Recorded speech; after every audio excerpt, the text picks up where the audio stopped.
सामंती व्यवस्था, क्योंकि यही थी वास्तव में फ्यूडल सिस्टम।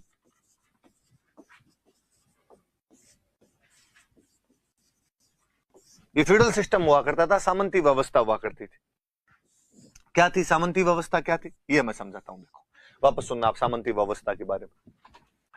कोई भी एक राज्य हुआ करता था, उस राज्य में जो सबसे बड़ा भाई है वो तो बन जाता राजा,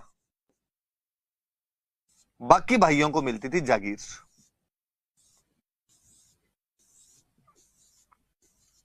या ठिकाने मिलते, या तो जागीर कह दो या आप इसको ठिकाना कह दो। और जिसको ये जमीन मिलती थी उसको बोलते थे सामंत, फ्यूडल लॉर्ड कहा करते थे उसको।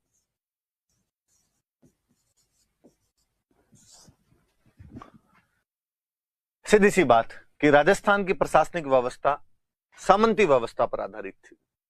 इस सामंती व्यवस्था में सबसे बड़ा भाई राजा बनता था,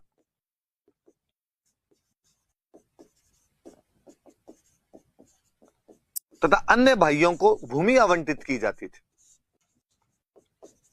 अदर जितने भी भाई होते उनको जमीन दिया करते थे, लैंड एलोकेशन किया जाता था, भूमि आवंटित की जाती थी। उस भूमि को जागीर अथवा ठिकाना कहा जाता था, तथा जिस भाई को जमीन मिलती थी उसको बोलते थे सामंत। इतनी बात याद रखनी है। एक तो अब बात आई कि ये जमीन देनी क्यों पड़े, क्यों दिया करते थे जमीन। दो चीजें कि भाई को, इस सामंत को जमीन क्यों दी जाती थी। एक तो इसके जीवन निर्वाह के लिए। ये कहता भाई मैं क्या खाऊंगा, मैं क्या करूंगा, तो कहते कि भाई तू ये 2 गांव रख ले, 4 गांव रख ले। ये भाई के डोल सारू है, जिस भाई में जैसे डोल है उसको वैसे दे देते। किसी युद्ध वगैरह में ढंग से जीत के आता था कोई भाई तो उसको कहते तू ज्यादा रख ले। कोई इतना कमजोर होता, ज्यादा ताकतवर नहीं होता, उसको कम मिल जाया करते थे। एक तो जीवन निर्वाह के लिए, या दूसरा कारण या तो क्या कर दो, और प्रशासनिक व्यवस्था संभालने के लिए। कि भाई राजा एक बात जानता था कि यार यहां बैठ के पूरी टेरिटरी के अंदर नहीं देखा जा सकता, तो बाकी जगह व्यवस्था कौन संभालेगा। तो बाकी जगह भाइयों को कहता है यहां तू संभाल ले, यहां तू संभाल ले, यहां तू संभाल ले, यहां तू संभाल ले, यहां तू संभाल ले, यहां तू संभाल ले, सब जगह ये व्यवस्था तू देख ले। अलग अलग भाइयों को दे दी, और यहां से टैक्स ले लिया कर, उस टैक्स का एक भाग मेरे पास भेज दिया कर ऊपर, बाकी वाला तेरे पास रख लिया कर। निश्चित कर दिया। पट्टा लिख दिया करते थे उसके नाम, जैसे आज अपने पास प्लॉट का पट्टा होता है वैसे उसके नाम पट्टा लिख के देते। इतने रुपए की टैक्स वाली जमीन हम तेरे को दे रहे हैं, एक भाग हमारे पास भेजना, बाकी तेरे पास रखना, तेरे खर्चे चलाना इनसे, ताकि तेरा लाइफ सर्वाइवल हो और एडमिनिस्ट्रेटिव व्यवस्था भी वहां की संभाली जा सके। मैं वापस पढ़ रहा हूं, इसको सुनना कि राजस्थान की प्रशासनिक व्यवस्था सामंती व्यवस्था थी, जिसमें एक भाई राजा बनता था, अन्य भाइयों को भूमि दी जाती थी। इस भूमि को जागीर अथवा ठिकाना कहते थे। जिन भाइयों को यह भूमि मिलती थी उनको फ्यूडल लॉर्ड या सामंत कहा जाता था। यह भूमि उन्हें उनका लाइफ सर्वाइवल या जीवन निर्वाह तथा प्रशासनिक व्यवस्था, एडमिनिस्ट्रेटिव सिस्टम संभालने के लिए दी जाती थी। अब मैं जब कहता हूं कि वो अपने भाइयों को यह दिया करता था, तो इससे एक बात सामने निकल कर आई कि हमारी जो सामंती व्यवस्था है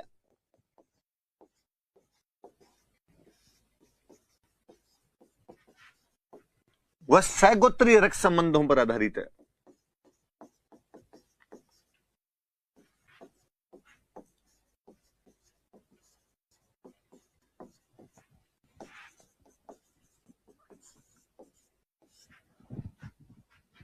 भाई ये भाई वगैरह कौन है, किसको ये दिए जा रहे हैं। राजा के खुद के भाई, उसके चाचा के बेटे, ताऊ के बेटे, उनको दिया करता था। मतलब अपनी गोत्र के जो ब्लड रिलेटिव हुआ करते थे, ज्यादातर जो जमीन है उनको दी जाती थी। अपवाद वगैरह आगे पढ़ेंगे हम, कई चीजें और भी होती थी। पर यह एक बात याद रखने वाली है कि हमारा जो फ्यूडल सिस्टम था वो सैगोत्रीय रक्त संबंधों पर आधारित था, ब्लड रिलेटिव को दिया करते थे। और रीजन था भाई, उन पे विश्वास करते हैं। किसी दूसरे को आप जमीन दो, ये ठिकाना तू रख ले, आपका रिलेटिव नहीं है, वो हर किसी को दे दो और कल को वो पड़ोसियों के साथ में समझौता कर ले तो, किसी दूसरे वाले के पक्ष में चले जाए तो राजा अपने भाइयों पे ज्यादा विश्वास करता कि हाँ यार तू रख ले, इतनी वाली जमीन तू संभाल ले, मेरा छोटा भाई, ताकि तेरे को जीवन भी चल जाएगा, यहां से खर्चा भी पूरा हो जाएगा और यहां की व्यवस्था तू संभाल लेगा। हम ये कह सकते हैं कि हमारी सामंती व्यवस्था बंधुत्व पर आधारित थी।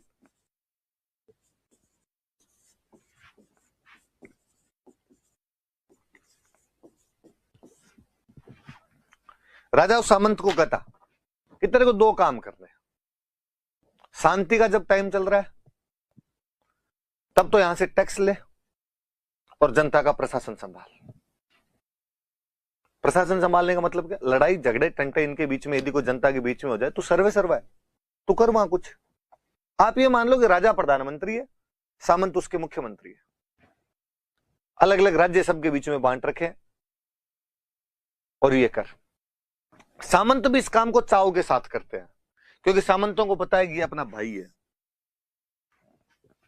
तो हमारी जो सामंती व्यवस्था थी वो ब्रदरहुड पर आधारित थी, बंधुत्व पर आधारित थी।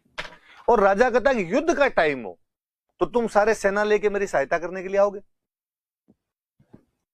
और युद्ध के टाइम में सारे के सारे सामंत राजा की सहायता करने के लिए जाते थे।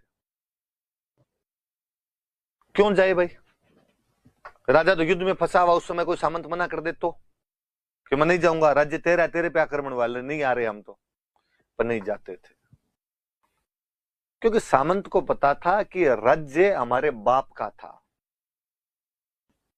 बाप से एक भाई को ही मिल सकता है, इसलिए इस भाई को मिला, बाकियों को हमको ये जमीन मिली है। इसलिए इस राज्य पर हम सबका सामूहिक अधिकार है। मेरी बात सुनना कि राज्य राजा की व्यक्तिगत संपत्ति नहीं माना जाता था, बल्कि सभी बंधु बंधुओं की सामूहिक धरोहर माना जाता था। और इसलिए अपनी बपौती पर जब कभी आक्रमण हुए तो तमाम सामंत उनके खिलाफ लड़ने के लिए चले जाया करते थे। इसलिए हर कोई हरावल में लड़ने के लिए तैयार रहता था कि हमें भेजो, हमारे पिता के राज्य पर इस प्रकार आक्रमण कैसे किया जा सकता है, बाप दादाओं के राज्य पर इस प्रकार को दूसरा आके आक्रमण कैसे कर सकता है। ध्यान देना इस बात पर कि हमारे यहां पे जो राज्य था वो राजा की व्यक्तिगत संपत्ति नहीं है,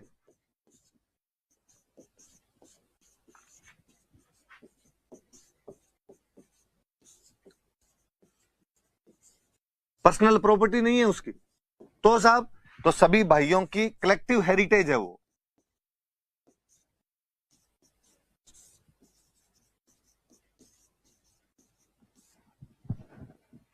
सभी भाइयों की सामूहिक धरोहर मानी जाती थी। हमने कहा ठीक। तो राजा और सामंतों के बीच में रिलेशन क्या थे, हमने कहा बंधुत्व पर आधारित है। मतलब कैसे, राजा सबसे ऊपर है, बाकी सब उसके नीचे नीचे नीचे नीचे ऐसे आएंगे। मैंने कहा ना ना ना ना ना, ये नहीं है, एक लंबी लाइन है। जैसे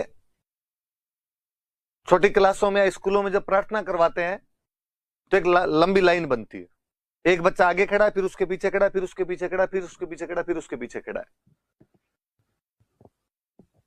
जो सबसे आगे खड़ा है इसका मतलब ये नहीं वो सबसे ऊपर है, बस वो सबसे पहले खड़ा हुआ है। एग्जैक्टली ये राजा और सामंतों की स्थिति थी। सब भाइयों की एक लाइन है, उस लाइन में एक भाई सबसे आगे खड़ा है, बाकी भाई उसके पीछे खड़े। इस लाइन को मैं यदि और स्पष्ट करूं तो दिलीप सर की पॉलिटी वाली टर्म में मैं बोलूं तो मैं कहूंगा कि राजा फर्स्ट एमंग द इक्वल्स था।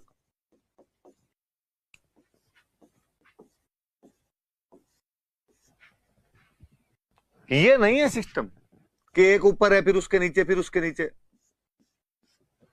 ना, बराबर की लाइन है। एक भाई सबसे आगे खड़ा है, बाकी वाले उसके पीछे पीछे पीछे पीछे खड़े हैं। राजा समकक्षों में प्रथम है। फर्स्ट एमंग द इक्वल्स है। हमारी जब पॉलिटी पढ़ते हैं तो हम कहते हैं कि प्रधानमंत्री, जो भारतीय प्रधानमंत्री होता है, वो ये नहीं है कि सारे मंत्रियों के ऊपर है, वो ये है कि वो प्रमुख है, उनमें समकक्षों में प्रथम है, एक नंबर पे वो है, बाकी वाले उसके पीछे पीछे पीछे पीछे लाइन के अंदर खड़े होंगे। हालांकि अब ये बात वो जो बंदा प्रधानमंत्री होता है उसके व्यक्तित्व पर निर्भर करती है, पर्सनैलिटी पर निर्भर करती है, कि कई बार उसका व्यक्तित्व है, उसकी पर्सनैलिटी इतनी आकर्षक, इतनी प्रभावशाली, इतनी इन्फ्लुएंस डालने वाली हो जाती है कि बाकी वाले दब जाते हैं। तब हम कहते हैं कि वो थ्योरी फेल हो गई आपकी, समकक्षों में प्रथम नाम की कोई चीज नहीं बची, और एक ही दिख रहा है, बाकी वाले तो हमें दिख ही नहीं रहे। हम कहें नरेंद्र मोदी। आज की गवर्नमेंट को देखो तो अपने को यदि कह दिया जाए ना कि 5 और मंत्रियों के नाम बताओ, तो सोचने पड़ते हैं कि बाकी मंत्री भी है क्या इस देश के अंदर। चारों तरफ अपने को एक ही आदमी दिखाई देता है। ऐसा कुछ इंदिरा गांधी के टाइम में था, ऐसा कुछ शुरुआत में नेहरू जी के टाइम में भी था। तो हम कहते हैं कि इनके टाइम में वो फर्स्ट एमंग द इक्वल्स वाला कभी ढंग से फॉलो नहीं हो पाया था, क्योंकि इनका खुद का व्यक्तित्व तो इतना विराट, इतना प्रभावशाली हो गया था कि बाकी वाले छुप गए। वरना भारतीय प्रधानमंत्री की हैसियत समकक्षों में प्रथम की है। अब ये कई बार प्रधानमंत्री लिपड़ा बन जाए, लुलपुंज कहें अपने मारवाड़ी में, अपने लिपड़ा शब्द लो बोले, तो फिर कई बार मनमोहन सिंह जी की तरह हो जाते हैं, समकक्षों में अंतिम दिखाई देते हैं कि कोई बात ही मानने के लिए तैयार नहीं हो। उस गवर्नमेंट को याद कर लो, उस गवर्नमेंट में आपको यदि याद आता है कि यार वास्तव में कोई काम कर रहा था, तो आपको प्रणब मुखर्जी याद आएंगे कि यार संसद में सरकार को बचाना है, प्रणब मुखर्जी। विदेश दौरे पे जाना है, विदेश वालों के साथ कहीं बातचीत करके आनी है, प्रणब मुखर्जी। आंदोलनकारियों के साथ बातचीत करनी है, प्रणब मुखर्जी। सरकार का पूरा स्ट्रेस मैनेजमेंट ही वो बंदा देख रहा था।